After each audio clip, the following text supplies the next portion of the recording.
I'm Marcia Zellers. I'm the director of the AFI Digital Content Lab.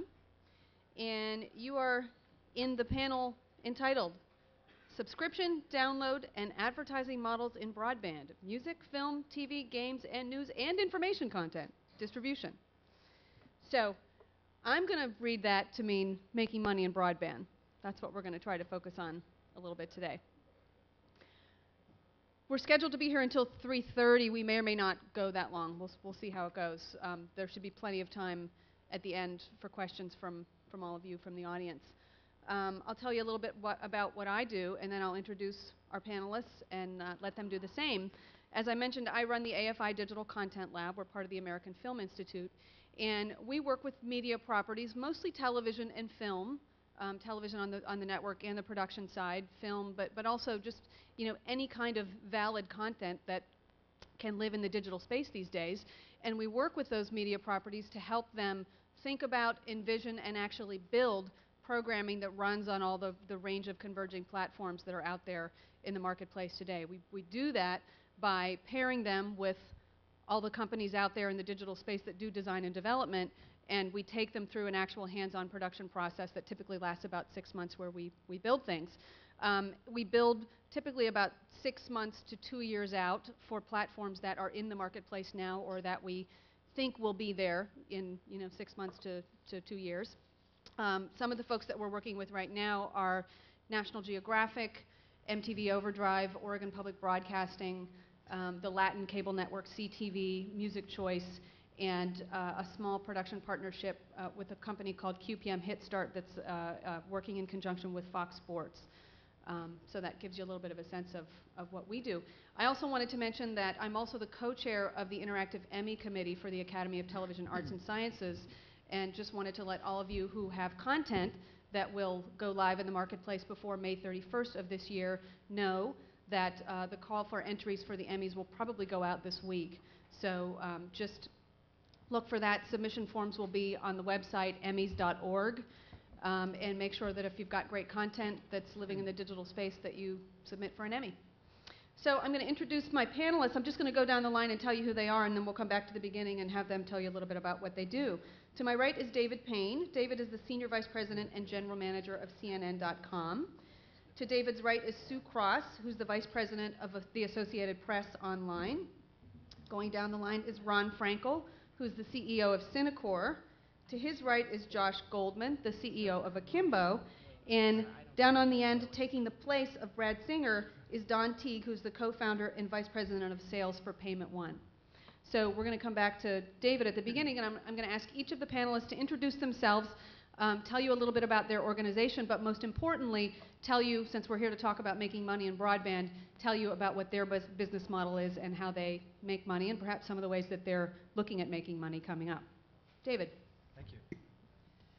Well, how do we make money? I'll introduce myself by answering that question. How many people have CNN.com as their homepage?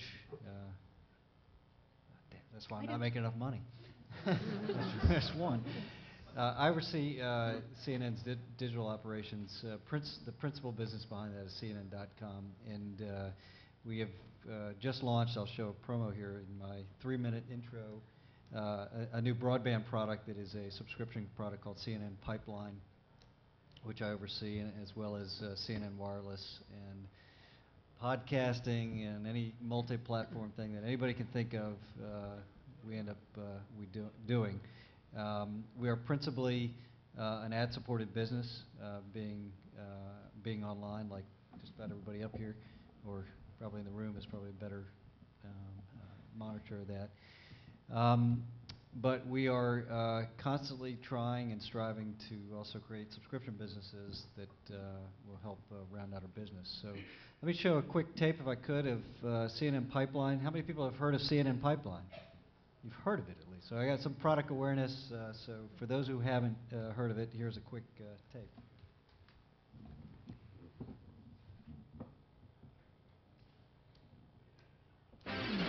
CNN Pipeline. PC Magazine calls it breathtaking. Top-notch, the most impressive video offering the web has ever seen. CNN Pipeline. Multiple simultaneous live news streams direct to a computer desktop. Here's how CNN Pipeline is changing the way people get their news on the web. 4 live feeds of raw, unedited news footage, the kind that can only be delivered by CNN. Multiple angles of a breaking news event, live, uninterrupted coverage of important trials, speeches, or press conferences, or 4 separate stories all at once. The viewer has the ultimate control and can choose the news they want to watch. The CNN Pipeline player, designed and built by CNN engineers, is customizable and flexible.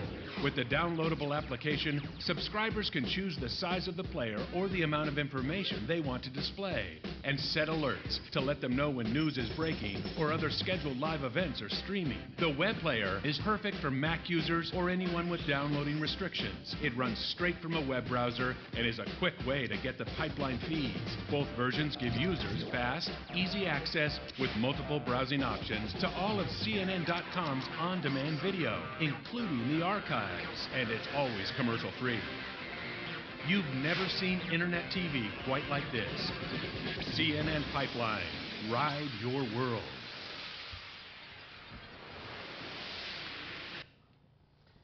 So that's a little taste of a product that is about 3 months old right now in the marketplace, and more to come from that.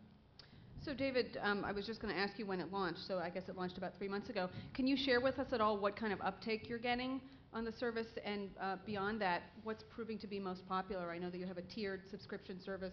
What do people want within those subscription services? What do they seem to be watching, et cetera? There are 3 price points for that product. It's a direct-to-consumer product currently, and we'll talk about that really on the panel and how you get distribution for that. You can buy it for a day pass for 99 cents, a monthly fee, which is $2.95, or an annual fee, which is $24.95. It breaks out about 60 to 70% are going to be monthly passes. That seems to be the most popular.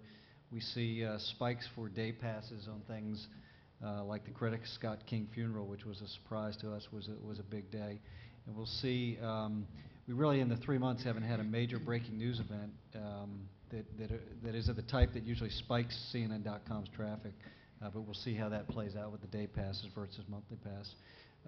We're not talking about numbers yet in terms of where we are, but we are running a free trial tomorrow, so anybody who goes to CNN.com will get the free web player version that you saw referenced tomorrow, so hope you enjoy that.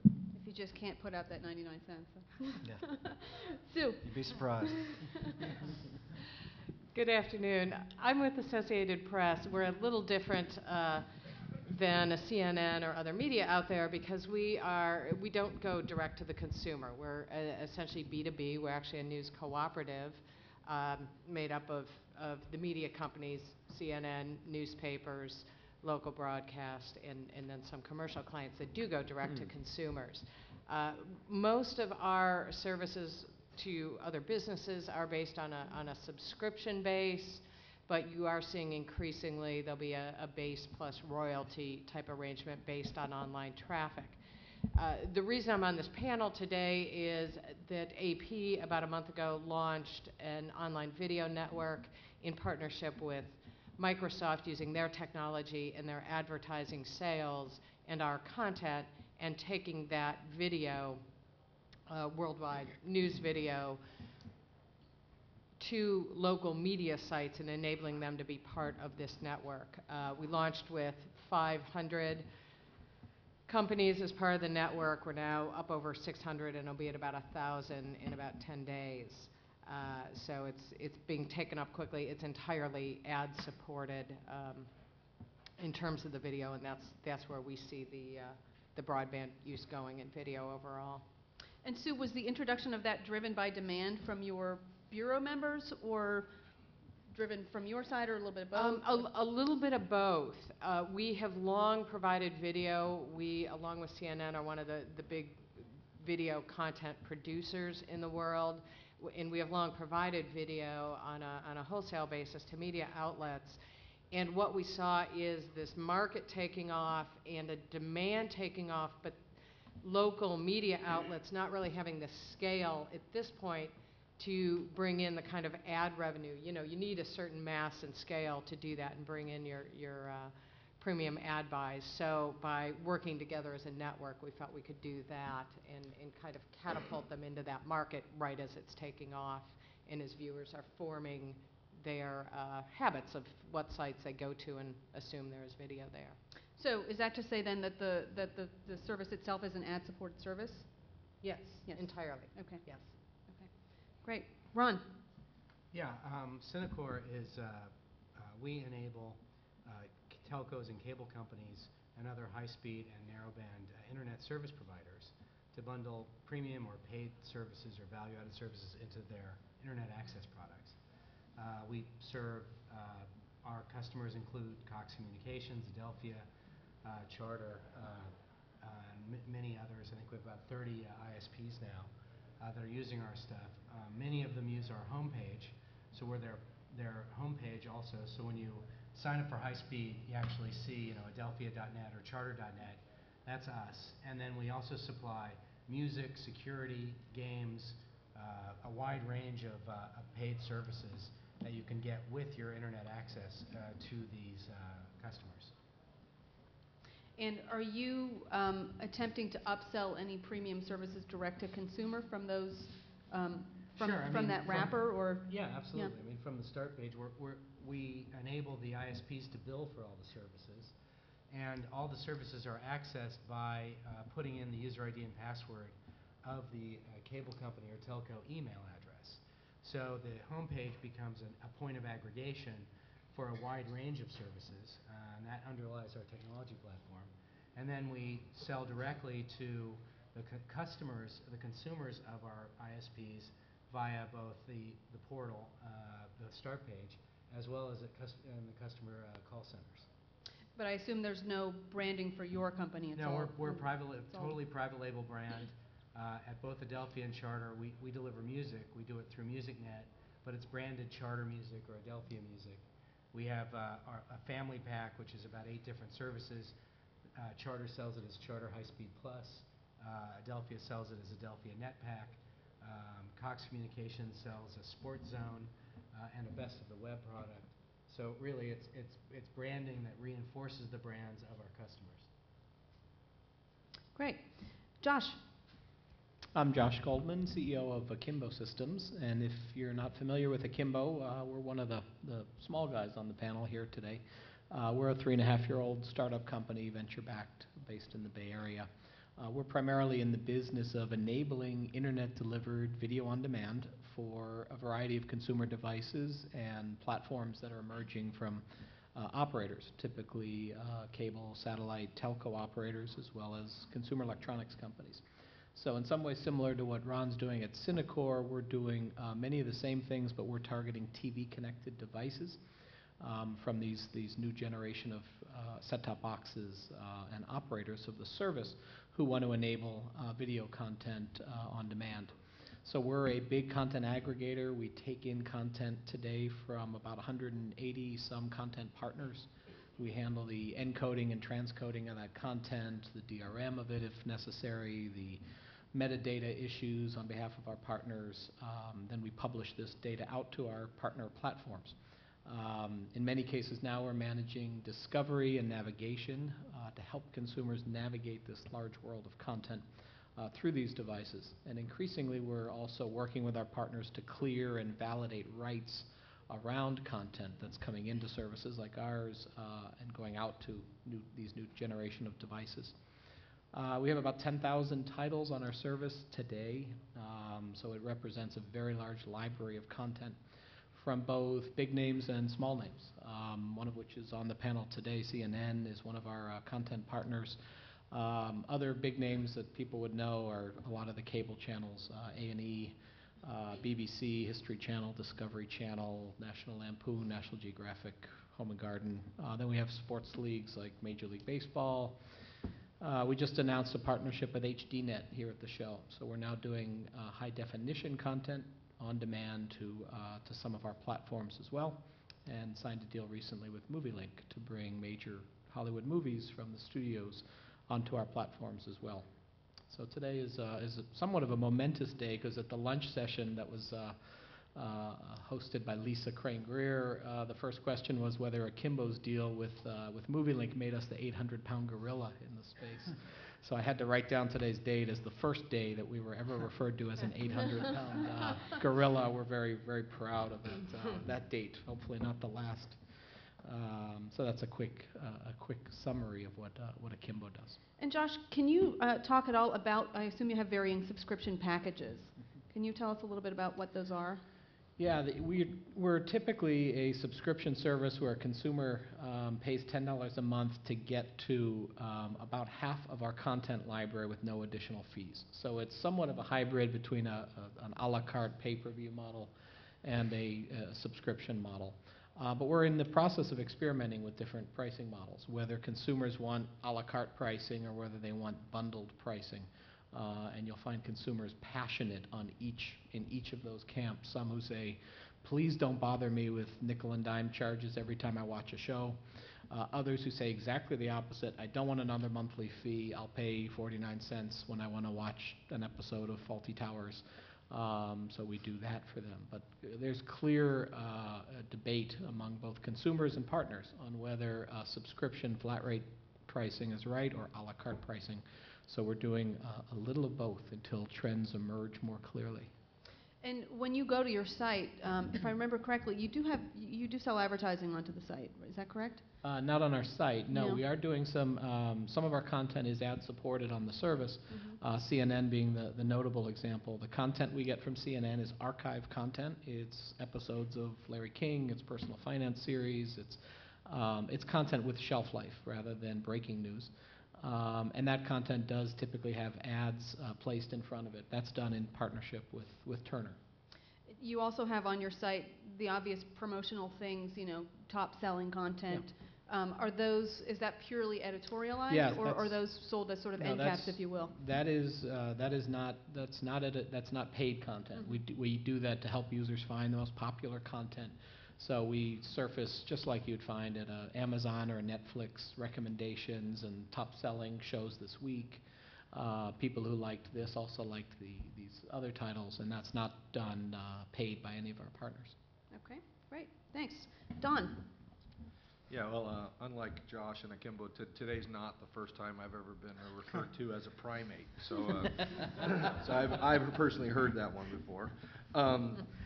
Payment One's sort of founding principles is we're really on the back end of what most of these folks are talking about, the payments piece. The founding principles of the company are one size does not fit all. Credit card only is a cop-out when it comes to web-based sales, and that's what our business focuses on. So we provide a well-thought-out suite of payment options deployed uniquely for each one of our clients to attract as many customers on the front end and convert as many to paying customers as possible on the back end while minimizing churn and retention of our customer base. Specifically, we've in the last 18 months built over $1 billion of found money for our clients, and that was with a B, and with the phone bill payment option. So we have the ability through the local phone companies here in the U.S. to bill things like internet access, web hosting, unified messaging, voice over IP, and now content. So the phone companies have finally opened up most of their envelopes to embrace things like music, dating, games, movies.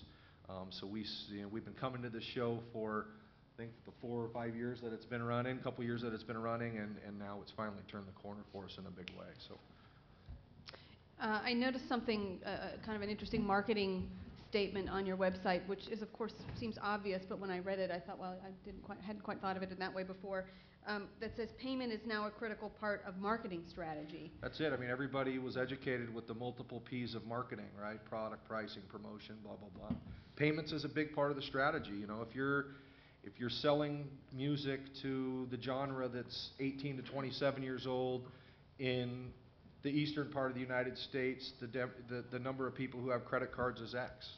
Versus if you're selling Stevie Nicks music to a different genre of folks, the demographic of people who have credit cards is Y. So therefore, you know, when we walk into a bricks and mortar establishment, somebody says, cash, check, or charge, how can I help you? And that's been an evolution over time based on consumer demand for choice. And when most of us launched our websites, we put up credit card only because it was easy, because we get paid fast, and it makes a lot of sense that it would be a primary payment option, but it doesn't make a lot of sense that it would be the only payment option. Have you found, on behalf of particular clients, that there are certain payment messages that seem to work really well? Absolutely, yeah. So it all happens on the front end first, right? That's the attract piece. So normally we'll sit down with marketing and work on things like no credit card required, multiple payment options available, bill it to your phone bill. You know, I equate this to, you know, when my wife sees the 50% off sale at the shoe store, she's like Pavlov dog, she's got to go in, right? So you have to do something to get that concerned consumer or prospect off the looky-loo category and into the buying category, and you do that through messaging that makes them comfortable, because certainly you know, fraud and identity theft's on the rise, not on the decline. So we need to address the consumer fears up front. Great. I'm going to come back to David here at the beginning. We have a very interesting mix of panelists. There's really no overlap at all in terms of the kinds of businesses that everyone's in. Everybody kind of comes at it from a different angle.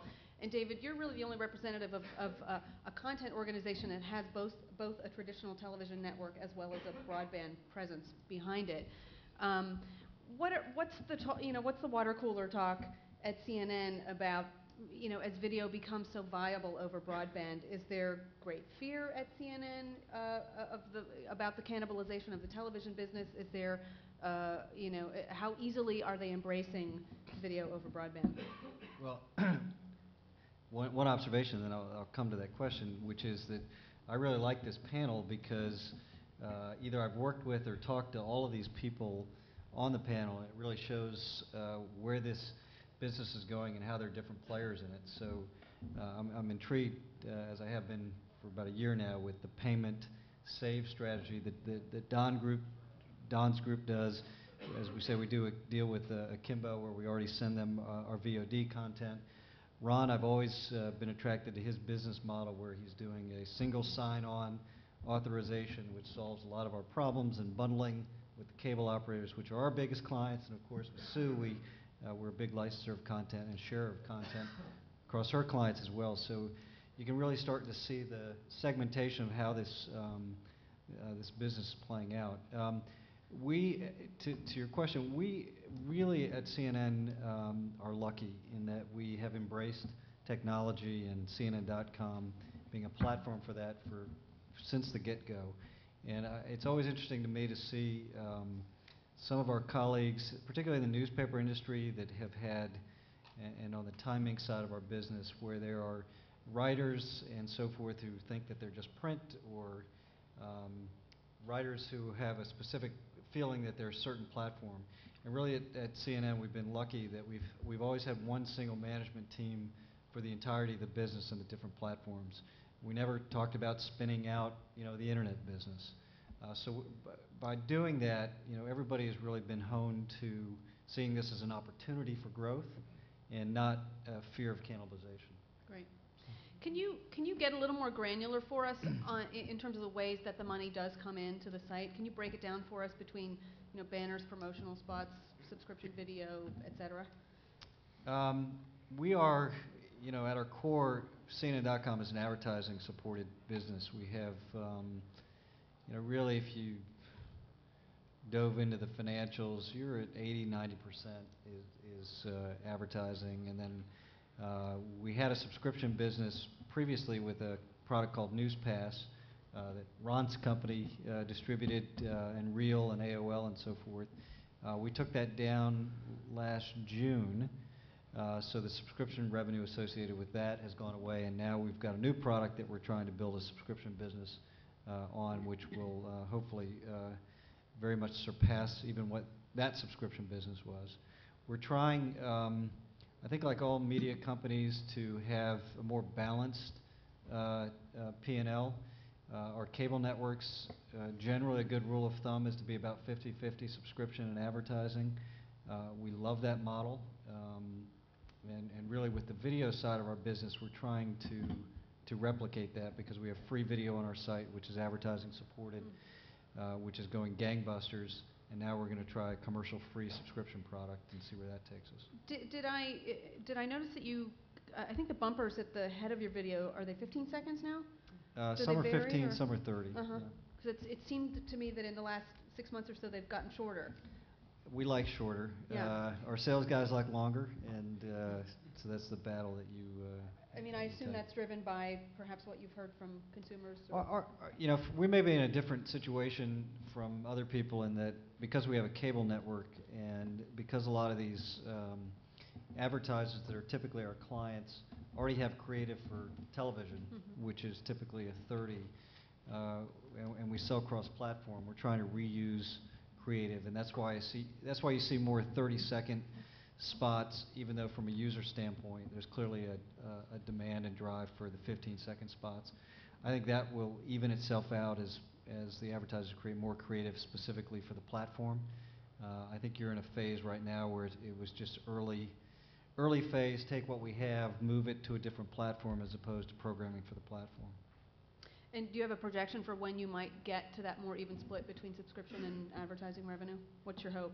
Well, my hope would be sooner rather than later, but I don't think we're ever going to get close to that ratio, at least in the next 10 years. There's too much free on the internet, and the expectation is too much free, and so I think we're always going to be fighting against that to some extent. Yep. Thank you, Sue. We all know that the newspaper business, at least the print side of the newspaper business, is in trouble. That's no news. And I have to imagine that you must have some interesting insights into some of the things that the newspaper business is trying to do to staunch the flow of customers away from print, or perhaps take advantage of the places that they are going to. Yeah, I think what you're seeing is a migration. There's definitely been a decline in print circulation, and I think that also is affected by the topic of this panel, some consumer changing patterns that the information should be free versus a paid subscription.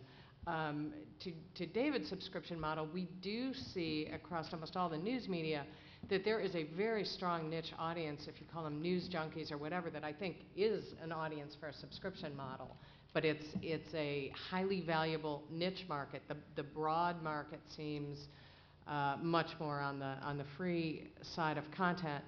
But with newspapers, you're seeing two things. I mean, what's happening in print is, it's just there and that's declining. But one, it is not precipitous at this point. It's not. They still have very good businesses and make good margins. Two, as you see people migrate to newspapers online, those online sites are seeing tremendous growth overall across the country. And that is not entirely a bad thing if you think of the costs that go into delivery and newsprint and so forth. So what you're really seeing with newspapers is them migrating customers online, and they're able to actually offer more news there and more content that's ad-supported primarily and is less expensive to produce. So it's still a business model that works for them overall. So is it perhaps a matter of newspapers getting used to a lesser margin than they've enjoyed historically? Or? Well, I think Wall Street has a lot to do with what the expectations are. I'm not sure it's that may happen a little bit, but it's more the same as with many businesses. They're migrating online. Mm-hmm. Do you know what their margins are online versus in print?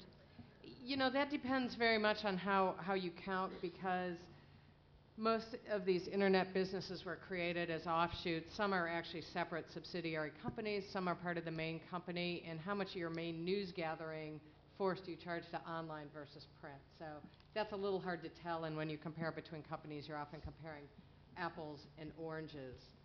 But I don't think that business is going to be notably different than what else you're hearing here in the strong ad support, and that's really taking off now with, as David said too, it's tended to now, but up till now, be repurposed advertising that was created for other uses, and now you're really seeing this surge in people starting to focus on online in its own right. Does AP Online have any plans to go direct to consumer? No, we No. do not. We're actually a cooperative, we're a not-for-profit cooperative owned by the major media companies. So we, exist to further their brands, and that's a very good business for us as well. Right. Great. Ron, what kinds of opportunities are you looking to provide to your clients, or perhaps are you looking to provide anything in a direct-to-consumer fashion as well that you might not be now? So you sort of back up and you say, okay, I mean, to sort of play off of David's point about free on the internet. So once you're on the internet, it's free, but getting on the internet has not been free. And in fact, we all pay, me certainly more than one way every month to get on the internet. I mean, I got a Sprint card in this thing. I've got high-speed internet at home. I log on to T-Mobile at the airports. So the real challenge is how much value do you get for that money, and how does that money get distributed? And in cable television, that money is distributed in an ecosystem that includes content providers. And so the question is, and this is sort of on a 100,000-foot level, does it come back to that? And you start to talk about net neutrality and the increasing cost of speed, and you say, okay, well, where is the money being generated? And that's maybe how you get to the 50-50 advertising fee base that David's talking about, and that Josh would like to get to, and some others. And so that says the ecosystem. So the fees are not necessarily just subscriptions, it's another look, pot of money. if you've got guys fighting it out, how do they not commoditize, right? How do they make it so that their services are perceived valuable? And then you layer on that this concept of personalization, which is, on the internet is unique. I mean, in cable television, you don't really personalize anything. You have all the channels. But on the internet, there are all these services that you can personalize. Well, now if you personalize them and they're attached to your ISP, your high-speed provider, you want to move. How do you move them? And so the opportunity for I think these there's a guys- business there somewhere. Well, the opportunity, I got a little self-interest here, right? But I think generally it's more than that. It's really just about these guys saying, okay, well, how do I use my money that I'm charging people to get on the internet to make sure that I have a long-term relationship with this customer? And in that context, the internet is just a single platform. I mean, you've got handset partnerships by the cable guys, and you've got with the Sprint deal, you've got television, you've got phone, and so all those elements become a piece of a larger offering into the home. And then you say, well, what is going to make that ever stickier? Well, music is a very logical additional service that extends to the web, and you'll get this wide range of IP delivered services. Video, you have an aggregation of video. I mean, a big VOD. I mean, what is IPTV if not just a big VOD library? At some level. And so live events is accepted. So there's some really interesting, I think, 100,000-foot level kinds of evolutionary forces that still have yet to play out. And I think that we're still some years away from that. But I think you're going to see generally over time the ISPs spend more money on services that increase their value to consumers in a way that extends their longevity. And so when you talk about direct to consumers, it's all of the value chain, both the content providers marketing direct to consumers, and I mean, even right now you see lots of commercials for CNN, but CNN's getting paid both by cable companies and direct to consumer by advertising. So I think that direct subscription to consumer is an area, but then I think it will ultimately get embedded into other services that are already being provided in the home, so that it's more of a one-stop shop for consumers. And I mean, we play a role in that certainly, but I see that. I mean, you look at the value chain that's sitting here at the table. I think those trends become macro trends, and it becomes just simpler for consumers to get a lot of stuff that they want. And it's not just one consumer. It's 50-year-olds want something different than 14-year-olds. And so how do you package all that up in a way that makes sense to a household and is simple? I mean, just getting legal music into a household is a huge challenge at this point in time. Along those lines, how is your business impacted by the advance of things like content aggregators and filters and social networking sites and places on the internet that are making it now easier for us to basically build my own, private label site that an ISP or a cable operator might provide to me? Well, that's actually sort of a different area. You always have people like MySpace and Facebook and all this stuff. That's just about a person building something for them, and so that's it, an in transition kind of an effort. That's free. People do it. For now. Yeah, but I think when it's paid, getting rid of the credit card is an important element. We do that. Payment One does that. I think also simplicity is a huge issue, and budgeting. iPod, iTunes, kids buying music, parents see the bill at the end of the month. That doesn't really work very well. And so how do you manage that? And from our perspective, we're really just a facilitator. We're a technology platform. We happen to have done a bunch of content aggregation deals, but that was really more to illustrate the value of the platform. And it turns out that we'll probably continue to do that in large part. And part of that is just finding the new great services that do need distribution and want distribution. We have distribution to offer. And if you look at the value chain, it goes from content, from the source, creating the content, to the consumer, consuming the content. There are lots of different distribution steps. CNN aggregates clips from reporters, from AP, from others, adds value by, wrapping text and pictures and faces that talk in front of them, and then puts them out through a variety of distribution mechanisms that ultimately get consumed by consumers. Josh's business is more pure content aggregation. We're a little more an enabling technology that can enable Josh's platform and David's platform to get a direct-to-consumer distribution point of distribution in a way that makes easy sense it makes it very, very easy for a consumer to get. And what is your business model? On what basis are you paid by your clients? Does it vary? We typically charge per sub per month, depending upon the take-up rate of the consumers and the broadband base of our underlying ISPs. Okay. Josh, your business, and you'll correct me if this statement is inaccurate, your business has essentially staked your claim on aggregation of content that wasn't typically available in the broadband space. So, of course, that's changing now. Lots of other entrants into the business of providing content and video over broadband, from big media companies to Joe and his garage. What is that? How do you feel about that? What does that do to your business and your business model?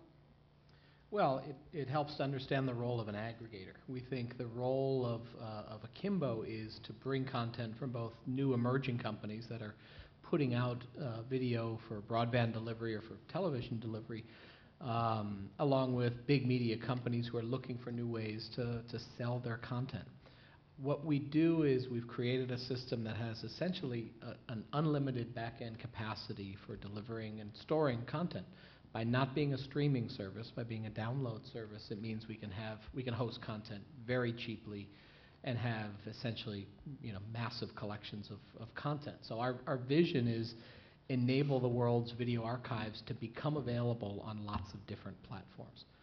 So the emergence of new services that have user-generated content emerging to us looks like a great source of content for aggregation and delivery into devices.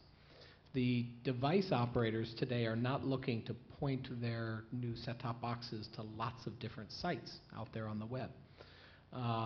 They don't look for people to use a keyboard and sort of direct that device to different services. They're looking for a way to bring the best of this new expanding world of content into a private label branded world. So if you look at what the telcos are doing, the new satellite offerings with broadband content being integrated, what TiVo's doing and other device manufacturers, all of them looking for big collections of content.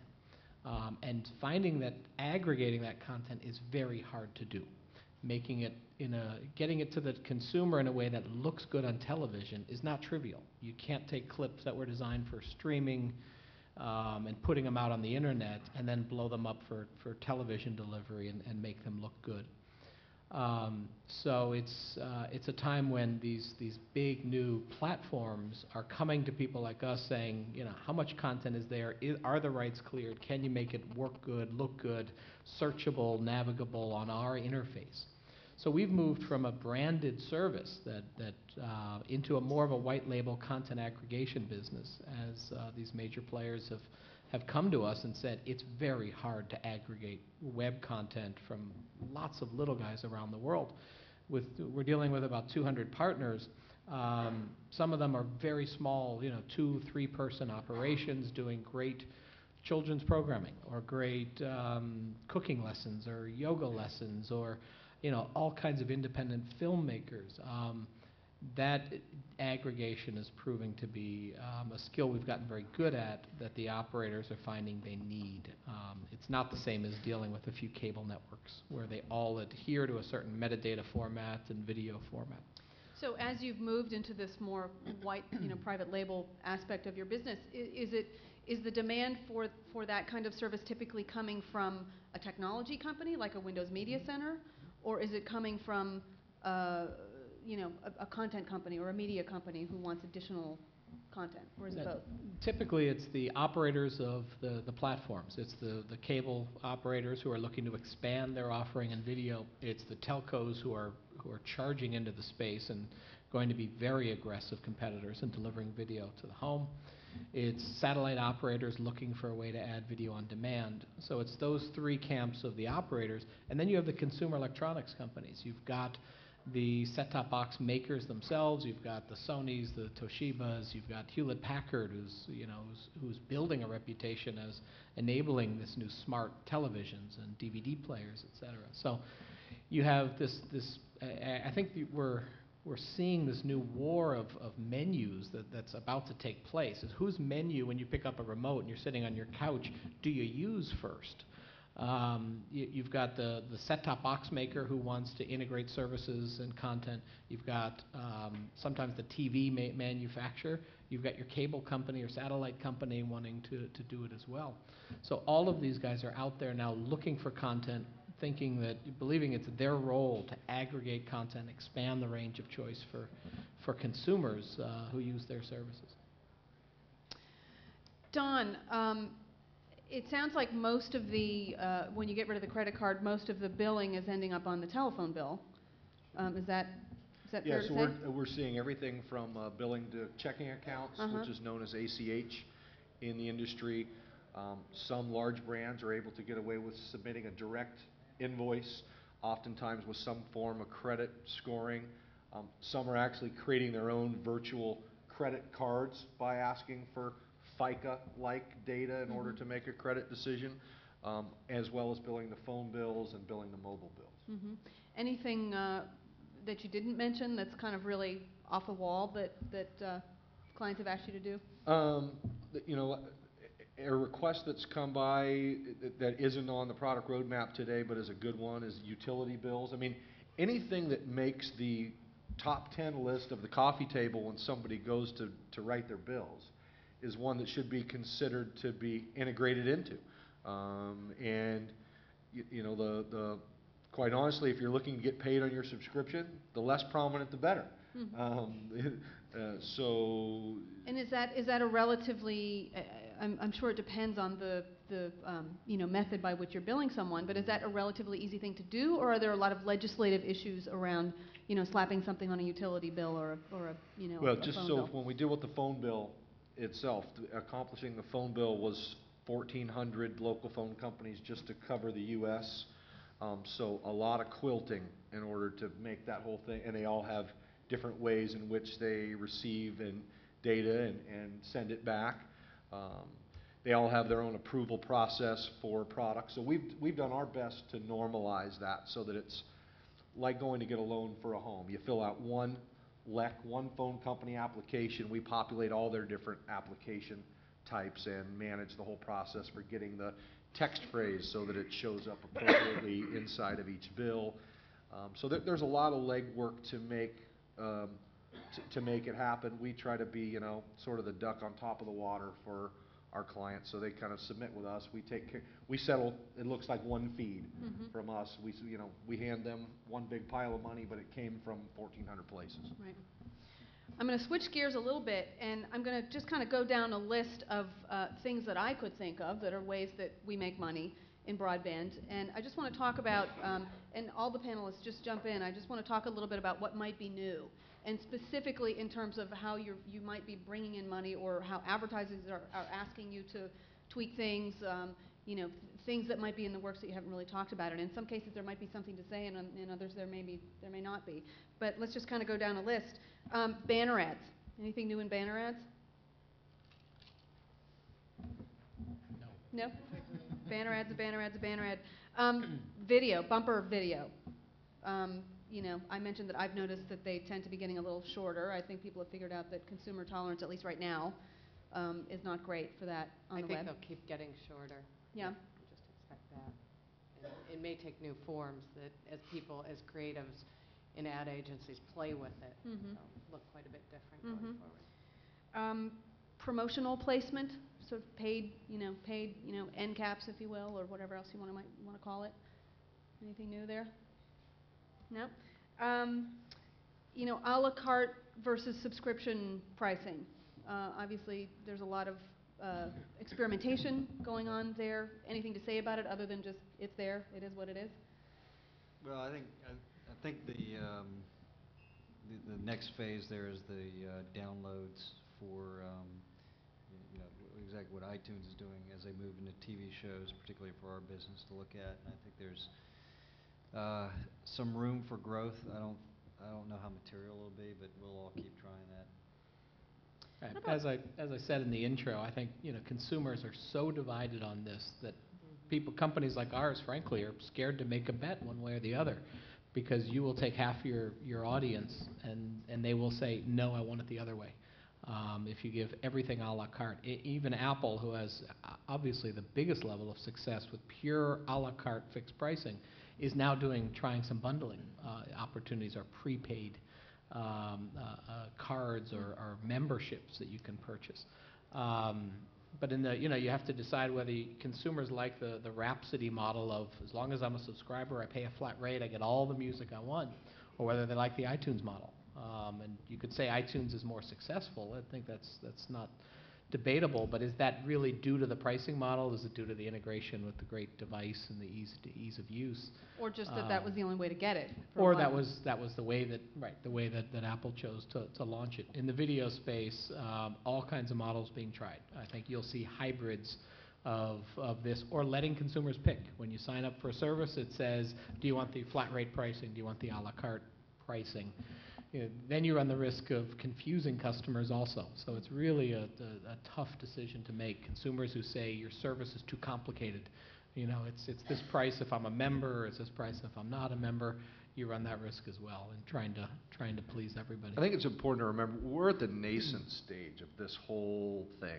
So I think your point was perfect, which is consumers need an opportunity to help us drive what's going to be successful, and therefore we have to test. I mean, Apple's success for me is there's no mystery behind it. They tested enough stuff till they found a recipe that's working. And what I'm finding from, and we deal with all large merchants, so the AOLs, Junos, Net Zeros, Street, Real Networks, all these kinds of companies. The ones that are real successful so far are testing everything. They've got a nimble web development team that is constantly reacting to marketing's whimsical ideas, and nothing that is, aloof and brainstormed. It doesn't go with, doesn't get a chance to be considered. So I think that's an important thing to keep in mind. Nobody knows the answer yet. I mean, cash, check, or charge doesn't even work, right? Because we don't know that that's the formula we want. We may want to put one payment option up front and have the other ones in the background when the consumer's abandoned. So if I could, encourage everybody to do anything, it would be test everything. I'm going to keep going down my list. RSS feeds, a simple thing, typically freely available to anyone who wants them. Anybody have any thoughts on? I would just say watch for more ads attached to them, and what you're seeing in all these things is more incremental ads attached to discrete pieces of content, whether even if there's a subscription model around it. You hear a lot more talk about that. Podcasts, again, mostly free, not necessarily always, but anybody thinking about, anything along the podcast line as a subscription or? Not yet. No. I think there's too much free out there. Seems to be the mantra, huh? Too much free. Just some other kind of not, unconventional things. Avatars. I was reading something the other day, and I can't even recall who the company is, who's now licensed clothing and merchandise from one of the sports outfits. I forget which one. And believes that this is the year of the avatar, and is going to put avatars on sites, and you can buy clothing from your favorite NFL player or whatever it is, and believes that that's something that there's going to be uptake for. Any discussion within your organizations about things like that? Maybe one of the themes here is you got so many different things to choose from, but it's no long. As has been said for a long time. I mean, the internet is not a mass media, beast. I mean, it has allowed the production of significant amounts of revenue through a lot of different models in a very segmented way, which has never been the way early TV was. And so as you go through this list, I mean, a lot of them are applicable to completely disparate segments of the population, from some people not knowing what they are at all to some people living by them. And so I think and you may not have to know what it is to use it. Yeah, or to be a fan of it. but in that sense, simplicity. How do you enable all of these? How do you enable people to get to access all this simply? And I think that's going to be one of the macro trends, is integration to the point of simplicity. I mean, content aggregation is making access to 10,000 videos simple. 3 streams is to easily get what you want. Easier payment options, make it simpler for consumers to get what they want. We package it all up to make it simpler for users to be able to pay for the things that they want and impart significant value. And I think that as the ecosystem grows, there's gonna be a lot more of that, to the point where I think, in a little bit of time, and might not be this year, and it's probably not next year, and it's probably not the year after that, but you'll have, for $30 a month, an awful lot of stuff that you'll actually rely on getting. I mean, and coming full circle to maybe what AOL did before there was really an internet. And so this is, and I think it's only subject to the creativity, and all of these new services are new services by very creative people. And I think one of the themes here is that there's a lot of opportunity for new content to find its audience. And whether they're getting paid by advertising or fees or a subscription or a combination of both, that's going to happen. I think that's a no to the avatars discussion. Well, no, I think actually Toontown, I have 3 kids. They all have a subscription to Toontown, where they set up their own avatars, and I can't get them off the damn thing. And they're 11, 10, and 8 years old. So I'd say for the right segment, avatars, absolutely. Well, and the reason I bring it up is not because avatars is the answer. It's more that what I'm hearing from you guys. A couple things that are emerging. A few things that are emerging is simplicity, too much free. So we're not going to go too crazy with our business models right now. And it's still pretty much coming down to banner ads, video ads, subscriptions, whether it be a la carte, or subscription pricing. The reason I bring up the avatar is because it does seem that, and we'll get there, but it does seem that there may be an opportunity to monetize a lot of this other, stuff going on that's somewhat of a niche, behavior, perhaps, over broadband right now. Blogging, mashups, even things like, we're hearing a lot lately about geographic filtering. We're hearing about it kind of in a bad way, but if, legislatively those kinds of things can go forward, maybe there are opportunities there to monetize. If you live in this part of the world, you get it for free. If you live in this part of the world, you have to pay for it. So I was really trying to kind of point out that there are perhaps ways to monetize other non-traditional things that it's a little too scary to to take the chance on. I think for doing those of right us now. that don't play in that world, and I don't have an avatar, it's difficult to grasp, but you know, I was at Sony and visited one of their folks who showed me a $10,000 transaction for somebody at EverQuest where they bought their character with real money. They bought this person's digital spot, castle, sword, his horse, Wow. whatever else was out there. So thank God, I guess, is all I can say, for coming from the payment side, that there's these digital things. I mean, value is a perception, right? So if there are things that can be created digitally that are of value to a consumer, I don't know why a T-shirt on an avatar is any different than a new paint job on my Harley. My wife may not like my new paint job on my Harley, but I do because it has value for me. So if I'm that into my avatar, I guess I could see why that would have value. Yeah, goods that have just as much value as in the real world. Yeah, You know, yeah, a movie is the same as clothes on an avatar. right. Marcia, one that you haven't mentioned is targeted advertising, where consumers can choose to opt in, which I think Thank you is for pointing starting. that out. I think that is starting to get some traction. And with VOD and some of the technologies we're all experimenting with or commercializing, you have an amazing ability to target consumers with advertising and offer them as an opt-in. Do you choose to watch this video? As ads are more content, if they're more targeted, they're like content to people. They're not as intrusive. There are magazines I'm sure we all get that we think of the ads as intrusive because they're rarely targeted to us. But there's magazines I get, like a scuba diving magazine, where the ads are very targeted, and to me they're content. And that's coming for this world of video as well. So an example I used yesterday was we have a provider who does Caribbean island travel documentaries. Great, non-commercial, unbiased, sort of tours of different Caribbean islands. Really, it's two guys who make their living shooting Caribbean island travelogues.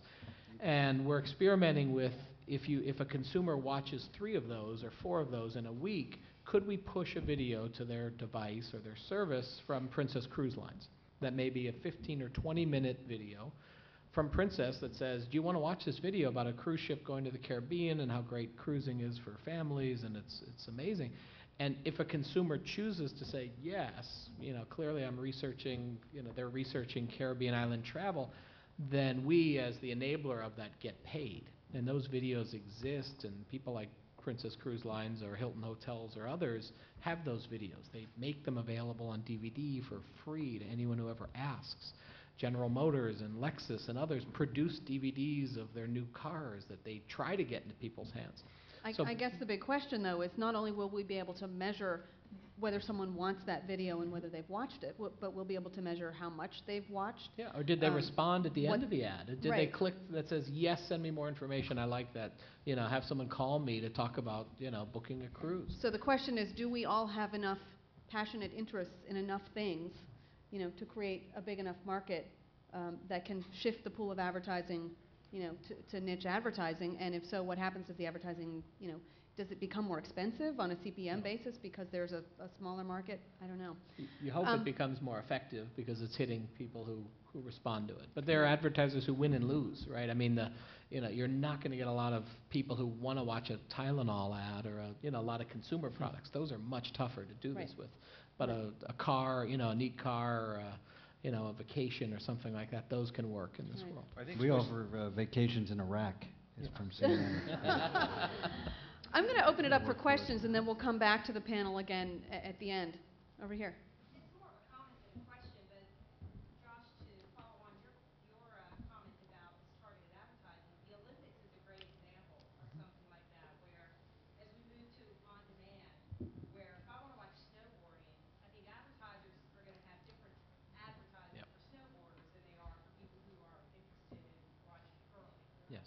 And so, you think about almost the missed opportunity that NBC had this year with the Olympics, and hopefully by 2008 we'll see that ability to, target your advertising towards the right market. Yeah. Well, And it opens it up for more smaller people to advertise, versus always just having to.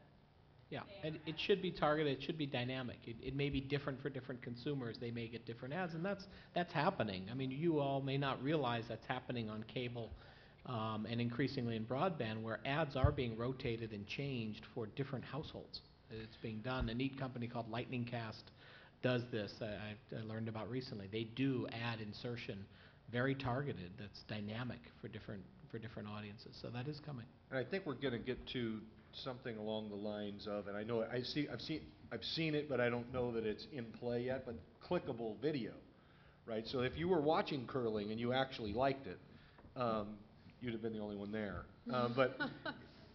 And you wanted to find out where to get the curling equipment to be able to freeze your TiVo and be in a catalog or see an advertisement that's related to that product while people are tagging the different products that show up on the screen. I'm hoping over time that advertising becomes less of a segue from the main show and more integrated into whatever I'm watching. So if you're controlling the Olympic broadcast, you can have your advertisers in it. Now I'm sure we're always, at least in our lifetime, probably going to see some form of clicking, moving to we're going to the advertisement portion of today's broadcast versus having it all part of the same broadcast. Yes. On that same sort of note, like with CNN being an international thing, I'm sure you're getting lots of click-through in all sorts of different countries, and it's mostly ad supported. Are you able to do local ads to local countries and situations like that? Yeah. Ads are geo-targeted by region. Following with Josh's, where somebody doesn't just click, they actually buy, and then you get a binary suite. Is there a marketplace, so to speak, where people that have things to sell can toss their product into the marketplace, and those that want to try to see a storefront or some kind of a thing, they can go there and then grab things off, put it on the website or on their VOD? Not that I'm aware of. I mean, is there sort of an AdSense model for video? And that's clearly coming. I mean, people at Google are working on that, and others. There are networks where you can, submit advertisements and then have them placed. A double-click model for video, that kind of thing. It is. Even AdSense is just a click-through. Yeah. I'm talking about actual purchase. Yeah, being paid on the transaction. Yeah, it's been tried. The difficulty is it's often difficult to track an invoice for a transaction.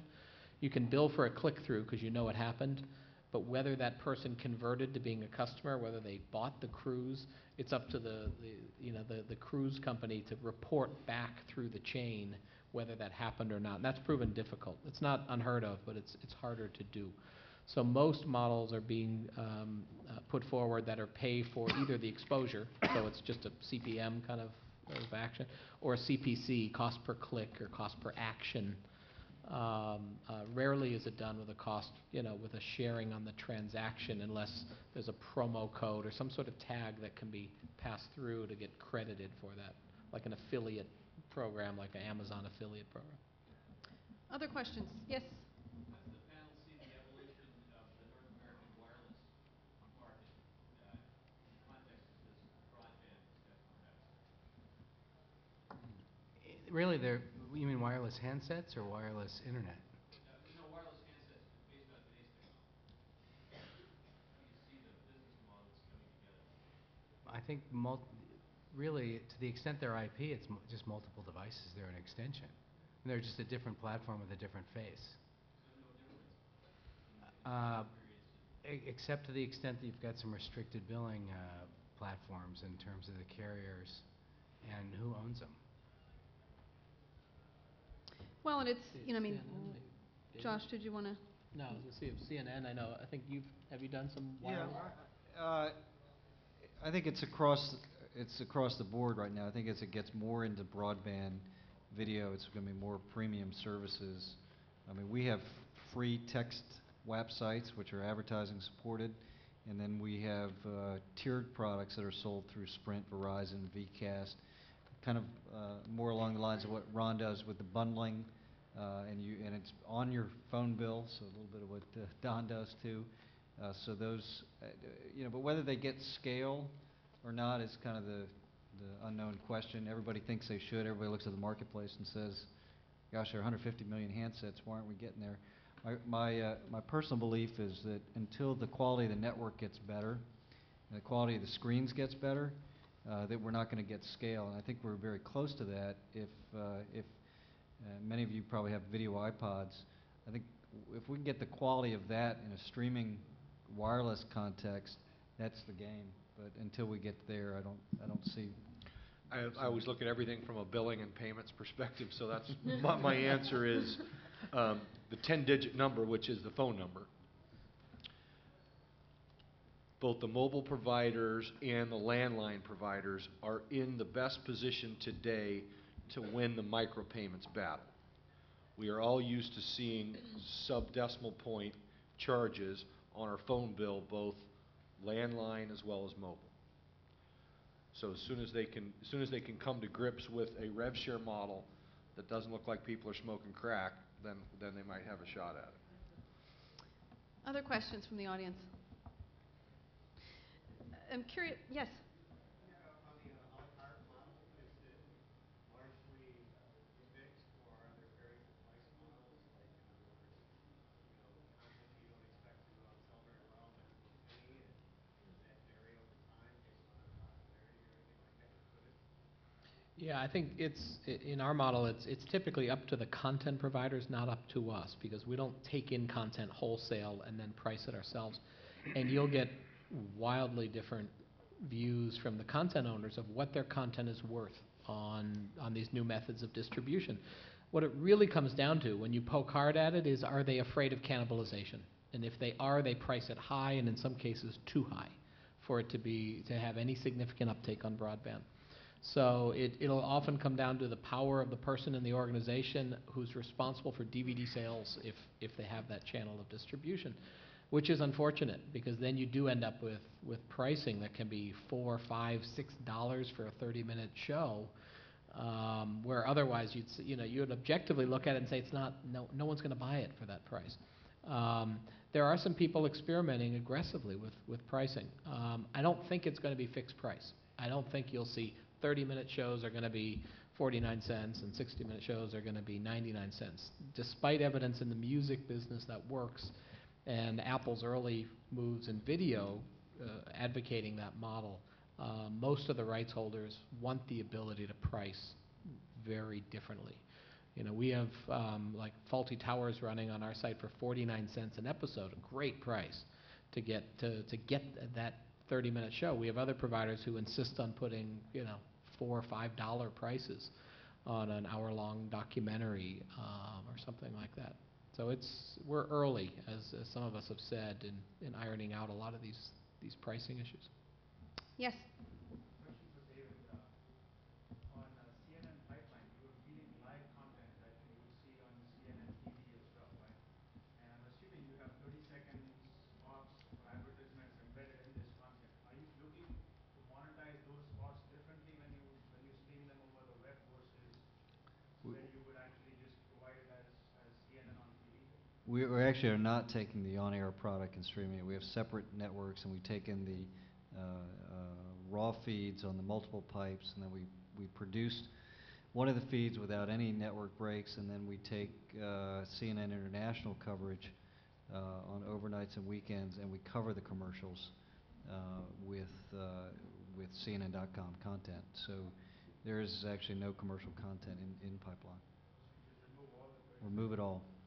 Is there any interest going forward to still have the 30-second model for the internet where you could have a commercial break when you're watching CNN on? I think it's a little.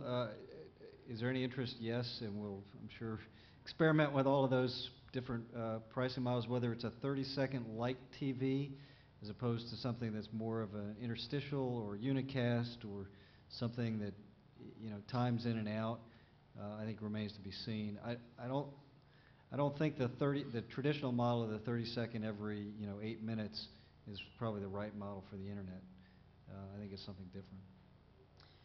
I'm curious to know whether the panelists have a reaction to a comment that was in the press this week that I thought was interesting. I think it was Albert Chen from ABC who, if I understand his comments correctly, was reacting to the scenario where search engines like Google and Yahoo display advertising that Google and Yahoo have sold adjacent to the search results that would include, in this case, ABC's content.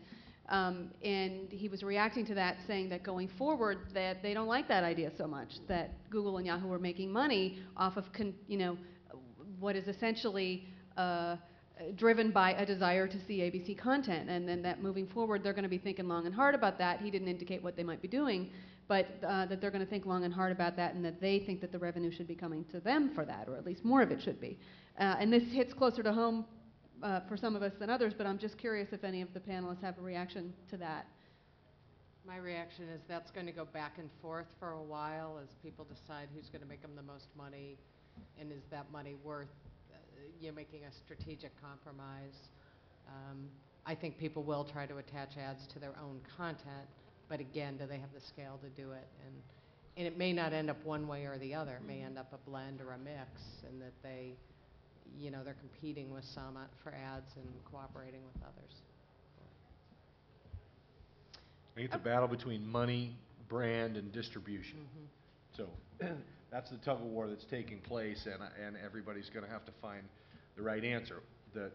For what's happening with a lot of big brands right now is some of these new age digital distribution channels are making it easy to get their product on the market.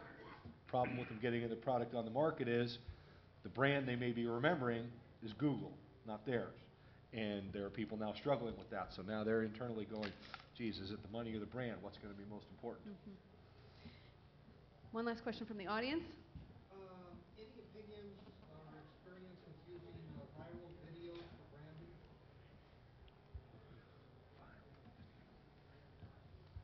branding? In what sense? Could you talk a little bit more about what? Well, at CyberSoup, we've been working with viral videos, meaning videos that you have your name on it and your visitors are able to download them for fun of watching it or for something that they're learning from it, and then they pass it on to others.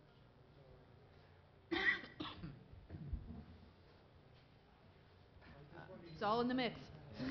I mean, you're kind of seeing that happening with YouTube, people throwing video out there, but it's more so that, and then people are going to YouTube to get it.